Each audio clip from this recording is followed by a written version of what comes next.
Well, there's no seed for honey, so the only way to ensure the honey supply is to protect the bees. But there's bad buzz going around the beekeeping industry in the United States now. Bees are simply disappearing. Animal Planet's Jared Miller looks into why. Hey, Jared here, trying to avoid being stung by these western honeybees. This is a very healthy hive of bees, but in late 2006, beekeepers like my buddy Bill here have discovered a very disturbing phenomenon. Entire colonies containing 40,000 or more bees completely and suddenly disappeared. This phenomenon is called colony collapse disorder. Unfortunately, there were no dead bee bodies left behind for autopsies. It affected 26 states, and some beekeepers lost almost half of their colonies. Scientists say that this bizarre phenomenon may be caused by human impact on the environment. Suppose you don't like honey. Whew. And no one likes being stung by bees. So why would you care if something was killing honeybees? Well, honeybees put every type of food on your table.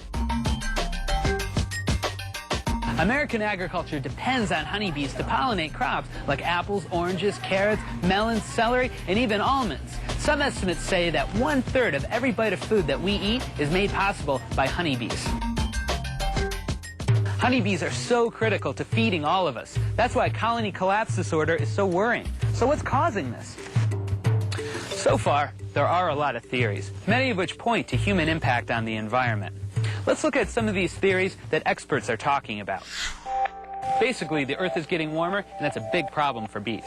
To maintain a functioning hive, bees need to maintain a temperature of 95 degrees Fahrenheit. They do this through their body heat. If it starts getting too hot inside the hive, the bees start hanging out outside to cool down. So, a warming climate may make it difficult for bees to regulate the temperature inside the hive. This may be a reason why they're leaving the hives. Let's move on to some other theories. Mites, funguses, and viruses. Bees sting, but mites suck. Bee blood, that is. Mites about the size of pinheads can latch onto bees, weakening their immune system. Mites also eat bee larvae. Some bees are under attack by mites that are actually a conduit for viruses. Also in wetter climates, fungus is a factor. For a little over a decade, professional beekeepers like Bill have used antibiotics to help control bacteria, they've used antifungal products to control the fungus, and most importantly, have used pesticides to help control the mites which harbor viruses.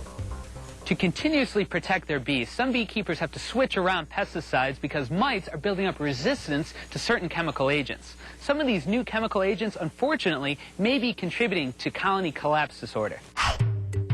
In the U.S., about 1,000 beekeepers raise bees organically without the use of chemicals. And so far, no organic bee colony has experienced colony collapse disorder. Vast crop fields really aren't pollinated by bees that are just flying around in nature. Much of the work is done by colonies that are trucked in by beekeepers. You might think of honeybees as little insect migrant workers. Once they pollinate a field, they're actually trucked by the beekeepers to another job hundreds of miles away, and then so on and so on. The theory behind this is by moving the bees around too much or working them too hard might weaken their immune system. Plus, in their travels, they could be exposed to something that their immune systems can't handle. Again, for now these ideas are just theories, and they're still being discussed. One of these factors, or a combination of them, could be involved. No one really knows for sure, yet. But the mystery of colony collapse disorder is troubling. If we're doing something to impact the environment which is impacting the honeybee, we're impacting ourselves. Because the honeybee is what's putting a lot of food on our tables.